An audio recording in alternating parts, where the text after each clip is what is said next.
Hi guys, I'm Stephanie and this is Steph's Stove, and today we are making chocolate caramel chip cookies. Now these are ooey gooey delicious cookies, perfect for the fall season. Now I've got my oven already preheated to 350 degrees, so let's get ready and get these wonderful chocolate caramel chip cookies put together. Here we go. Alrighty, to get our cookies ready, I'm going to be mixing these up in my KitchenAid stand mixer, and we're going to need 1 stick of softened butter. And if you want to soften your butter, if you're not able to do that a whole lot of ahead of time, you can just kind of get a warm cup, warm a cup and put it over it, and it will soften quickly. If not, if you're planning on making the next day, just kind of take it out and let it sit on the counter. It'll be perfectly fine overnight. Now to our butter, we're going to cream this together with our sugar. So we are going to have in here, this is half of a cup of white sugar.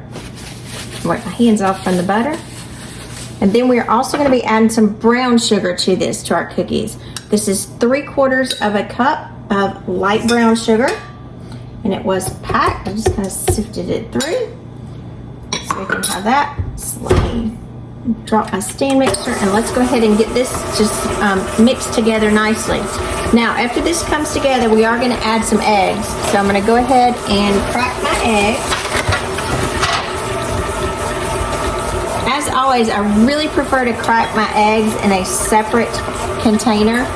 So after this creams together, and again I want it to come together nicely, what you're looking for is for your eggs, for your butters to kind of be dissolved and really be mixed very well within your mixture. So I've got 2 regular sized eggs. I think these are large, these aren't extra large. So generally that's what I buy. So I have 1, and I'm gonna crack my second one into the other bowl, just in case anything was wrong or if I got a shell. I do like to do that because again, you don't want to mess up your mixture. And so once I'm sure both of my eggs are good, I'll pour this together. And again, that's just a habit I have. You may choose to do it differently, but that's just the way I prefer to do it. I have had a couple of instances where I've had some bad eggs throughout the years, and it just kind of breaks your heart when you put them in a recipe and it just ruins it. It ruins everything. Right? So now our butter and sugar mixture, if you can see, is coming together nicely. Let me stop this, you can see. Unlock myself. You can see it's coming together really nicely. It gets a nice light color to it. I'm going to come back and I'm going to pour my eggs in. I'm going to try to pour them one at a time, just so that they incorporate nicely.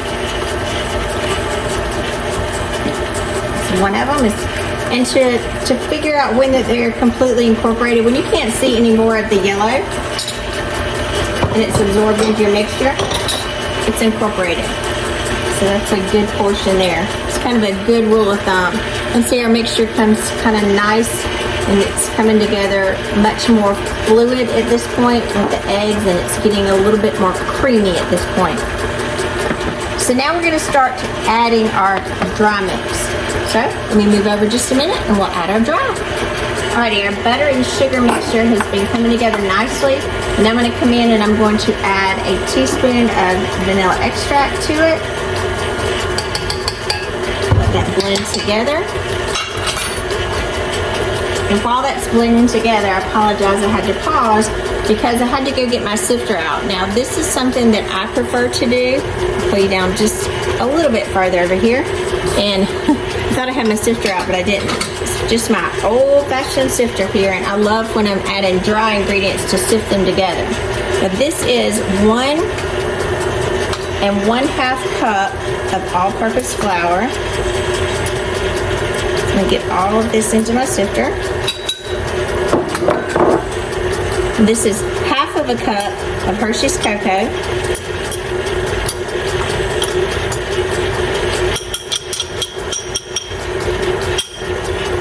Down in there. And now we also need to add, I've got 1/4 teaspoon of salt in here. and half of a teaspoon of baking soda. All right, and now again, this is just a personal thing. If you want to do them together, that's fine. It's up to you. I just like when I'm having ingredients, especially if it's adding cocoa powder, to come together. I want it nice and fine. And you can see the cocoa powder at the bottom here. Got a couple of granules. I'm gonna go back and forth until I get a smooth consistency. Get back over here in my little sack. I keep it in. All right, and now we're gonna incorporate the dry to the wet.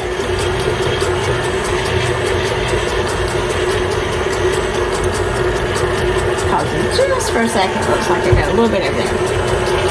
Now, just so I don't wear this, you have one of these. This is just a little flower shoot, and I love it because I can put the dry ingredients right down here into the side without it coming back on. I'm just going to slowly incorporate this until we get all of our dry ingredients in with our wet. Alrighty, our cookie dough looks well incorporated at this point, so I'm going to shut it off. Take our splatter guard.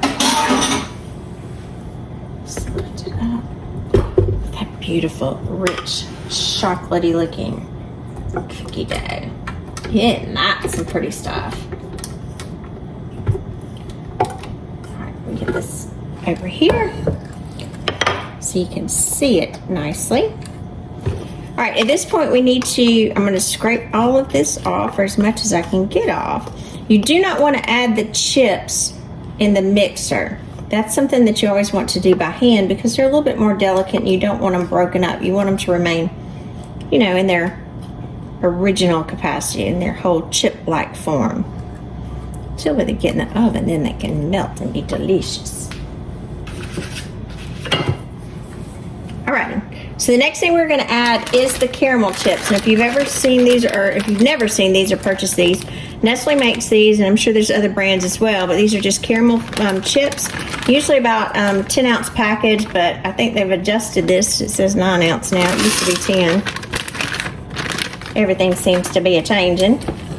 And you just want to incorporate these all. Isn't that some pretty looking cookies? Doesn't that even look like fall? Chocolate and the caramel in there. It's a great twist on a regular, I'd say a chocolate chip cookie where the chips are chocolate. This, the cookie is chocolate and the chips are caramel. Just delicious. All right, let's let this sit for a minute. Let's move over and let's get these on our cookie sheet. All right, as we get ready to scoop these, look how pretty that is. I'm going to use, this is a 2 tablespoon scoop. I'm just going to come in and I'm going to use this. This is a silicone lined baking mat, and spread these out.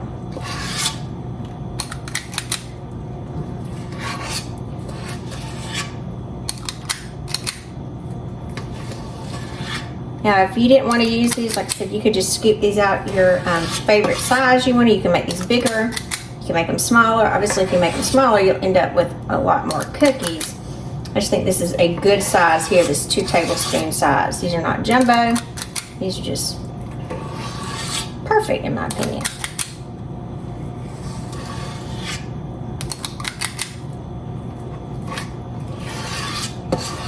If you want to chill the dough before, you're absolutely welcome to do that. I'm just going to go ahead and bake these. Sometimes for some cookies they tend to do better, but again, I just go ahead and bake these.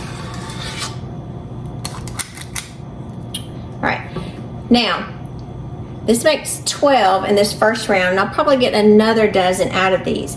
If you wanted to bake these fresh, and that's obviously what I'm gonna do, my oven is preheated to 350 degrees, and I'm gonna put these in the oven and bake these about 8 to 10 minutes. Now, if you didn't want to bake the whole section of them, you could go ahead and take this dough, roll it into some wax paper, and create a log and freeze it, and then slice them the next time you're ready for some warm cookies out of the oven. So don't feel like you need to bake them all at once.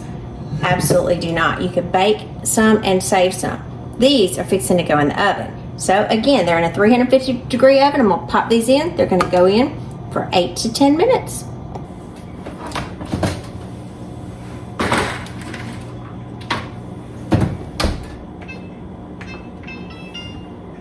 All right, it's been 8 minutes. Look how pretty. Time to get our beauties out of the oven. Look at this pretty chocolate caramel chip cookies. Gorgeous. All right, we're gonna put them up here to cool, and they will need to cool completely. Then we will move them off the tray.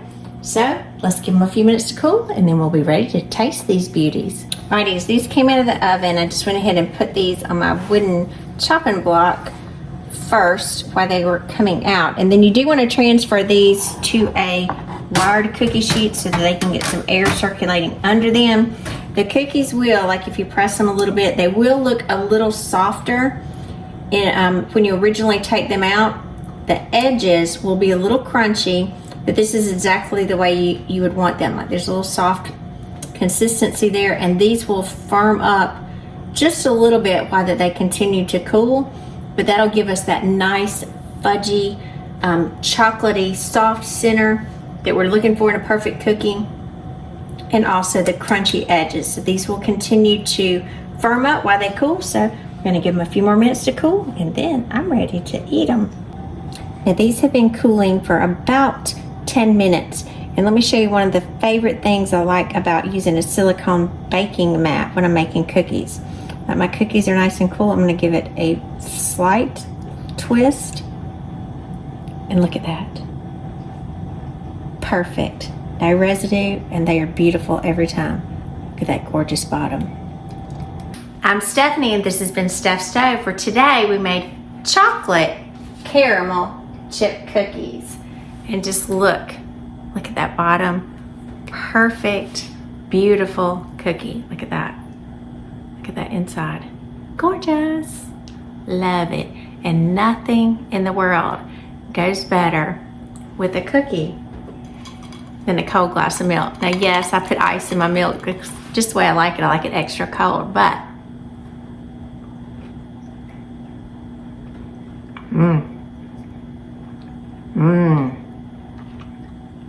fudgy. I'd get the caramel chip. Caramel like, that chip. And when someone bites it, they're like, what is that? It's delicious. So, enjoy these in a nice cold glass of milk. Perfect snack any day of the week, or perfect for the holidays. So remember, I'm Stephanie. This has been Steph Stove. Give us a thumbs up. Click that subscribe button for more great content like this. Steph Stove, we're making memories one dish at a time. Thanks for watching, guys. Have a great evening. Bye.